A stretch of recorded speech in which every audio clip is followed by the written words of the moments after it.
Hi guys, welcome back to the channel. Jag here, and in today's class we're going to continue with our Chemistry 11 content.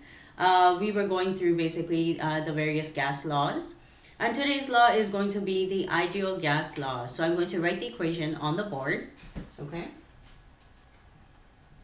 so this is the equation. Okay, it's PV, okay, equals nRT. The P represents basically the pressure of the gas. Okay,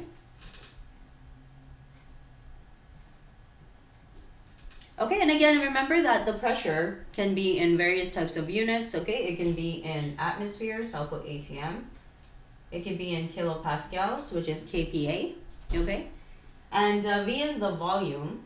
Okay, and so make sure that the volume is actually in liters, so I'll put capital L. Okay, here N is equal to the number of moles.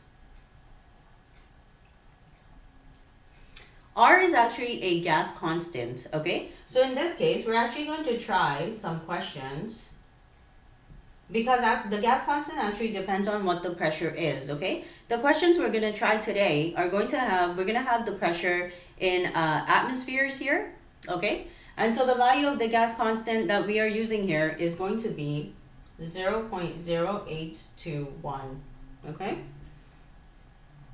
However, I'm also going to write the second gas constant because the pressure for kilopascals is actually very common, okay?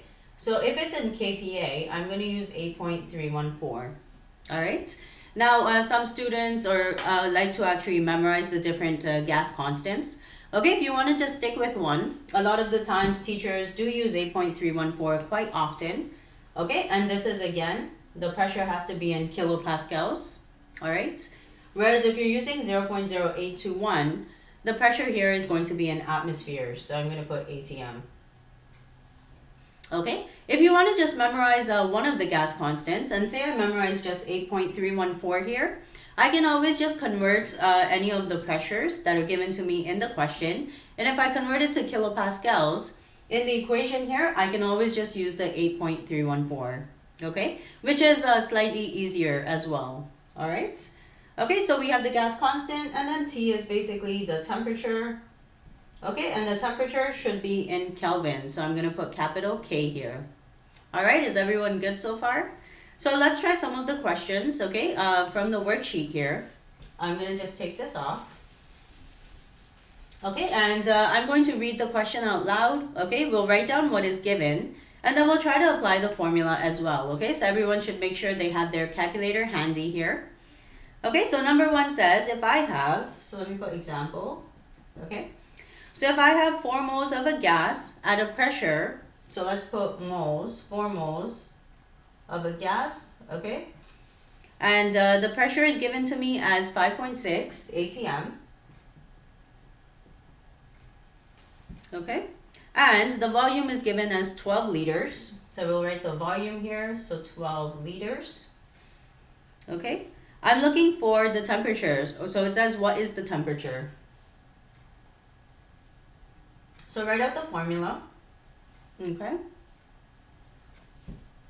And now you're just going to plug in the values into the formula. Equals. So 4 and times 0.0821, okay? And we're looking for the temperature, so times T here, all right? Okay, and so when you're looking for the temperature here, let's do one step in between, okay? So I'm going to do 5.6 times 12, so we're getting 67.2. On the other side, I'm going to do 4 times 0.0821, okay? So we're getting 0.3284 times the temperature, okay? And the reason I'm writing it like this is because it's a simple equation. We're going to divide it by 0.3284 on both sides, okay? And again, the reason we're doing that is so it cancels out, okay? So put this on your calculator. 67.2, we're going to divide it by 0.3284. Okay, and we are getting 204.6 in Kelvin. Okay, does everyone see that? So this temperature has to be given to you, okay, in Kelvin. Sometimes the question might ask you to change it to degrees Celsius, okay? So does everyone remember how to do that? So remember when we were going through the other laws like Boyle's law and Charles' law, Gay-Lussac's law, okay? If the formula actually did involve the temperature, we have to change that, okay? And I can just subtract 273 here, okay? So I'm going to do minus 273, and we're getting negative 68.3 degrees Celsius. Okay, can everyone see that?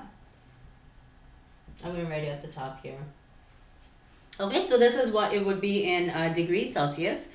So make sure you do memorize the 273. This is actually a constant, and I can change the temperatures between degrees Celsius to Kelvin. All right, are there any questions here? Okay, good. So let's try another example, okay? I'm just going to take this off. Okay, and again, I'm going to just read the question out loud, okay? In each of the questions, you are actually solving for a different value, okay, in the ideal gas law. So if I have an unknown quantity of a gas, it's at a pressure of 1.2 atm, okay? And I have the volume is given in 31. It's given as 31 liters here, okay? And the temperature is given as 87 degrees Celsius, okay? So I'm just going to write here 87. And right away, you're just going to add, okay, the 273. Okay, and that way you don't have to do it in the actual question. So we're getting 360 Kelvin, okay? And here we are looking for, it says how many moles of gas do I have here, okay? So one more time, let's write out the equation. Okay, and sometimes the teacher will have you maybe isolate for the variable n here, okay? Again, that's not really necessary. I can just write out the equation, substitute all of the values that you have given in the question, and because it's a simple equation, you can just solve for the variable. Okay, so let's try it for this one. Okay, so here we are looking for the moles, okay? So we're going to do 1.2 atm times 31 liters, okay? And then it equals to n. And one more time, the value of R, we are going to use the constant of 0.0821. Okay, so I think we should memorize some of these values, okay, for the gas constant. The teacher won't give it to you in the question. And then times the temperature, which is 360 K, okay? Everyone sees that? Okay, let's multiply this out. So we're going to do 1.2 times 31. So we're getting 37.2. On the other side, we're going to do 0.0821 times 360. Okay, and I'm not going to round the answer until the end, okay? So 556, okay, is what we're getting, times the value of n, okay? So one more time, do you see that? Like, as soon as you multiply the numbers here, I can see that it's just going to define this equation. And it does simplify it right away. And I can solve for the value of n here. Okay, so we're going to divide it by 29.556. Okay, on both sides here. Okay, so let's put that into our equation. Just cross this out. So we're doing 37.2 divided by 29.556. Okay, and we are getting a value for the moles. Whenever you find the value of moles, okay, I make sure I keep several decimal places at the end. So we're going to put 1.25, let's put 86, okay, moles. And that's our final answer here, okay, using the ideal gas law. Okay, and we should remember that the ideal gas law kind of means that all of these different variables are changing. Okay, kind of at the same time, okay? It's really hard to keep one of these variables constant, like the temperature or the pressure. And that's the reason that the ideal gas law equation is used quite often. Okay, so with that, let's try one last example. All right, I'll just take that off. Okay, and again, let's try a question where we're solving for maybe a different variable here. Okay, so let's try this one. So if I have 3 moles of a gas in a container, so let's put the moles down.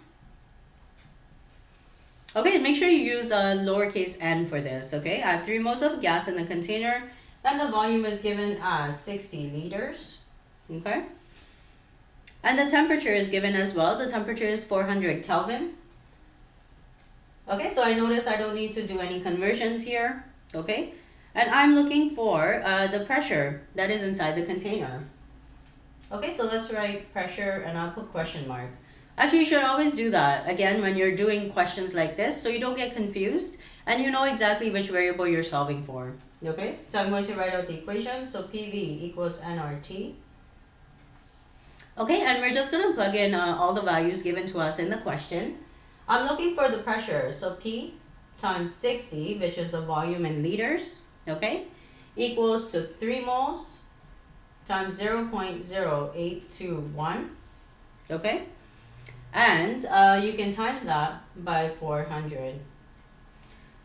Okay, and so again, if I'm using, because I'm looking for the pressure here, okay, so it's okay if you want to use the 0.0821 constant for the gas, okay, this is the gas constant, okay, and let's multiply this out.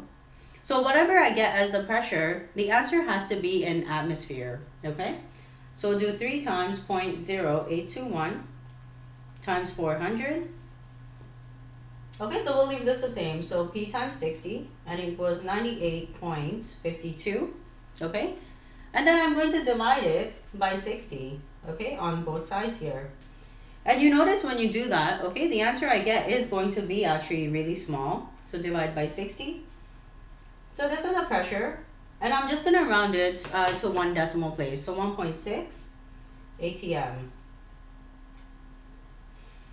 Okay, does everyone see that? Okay, so this is actually my final answer. Okay, this is in atmosphere. So what we're going to do actually, okay, is we're going to take the 1.6 atmosphere. I'm going to convert it into kilopascals. Okay, so let's maybe just take this part off here. Okay. And this is just so everyone can see the conversion factor. Okay, so I'm going to put x equals 1.6 atm. Okay, when I do convert into kilopascals, I have to remember that 1 atm is equal to 101.3 in kilopascals. Okay, now in the textbook, there are all of these conversion factors because the pressure has many different units. Okay, atmosphere and kilopascals are used quite often. Okay, and I should make sure I actually memorize these conversion factors. Okay, so what we're doing here is 1.6 times 101.3 and then divided by 1. Okay, and you notice the atmospheres cancel out. Okay, that's why I'm putting 1 atm on the bottom and I'm putting the kilopascals on top. Okay, so whatever you are solving for and whatever units you're converting to, that should always be on the top here. Okay, so after you multiply it, we're getting 162. I'll round it to 1 decimal. Okay, so I'm putting 162.1 in kilopascals. All right. Okay, so that looks good. And that brings this video to an end. Thank you for watching. Please make sure you do like, share, and subscribe to the channel. And I will see everyone next time. Thanks. Bye.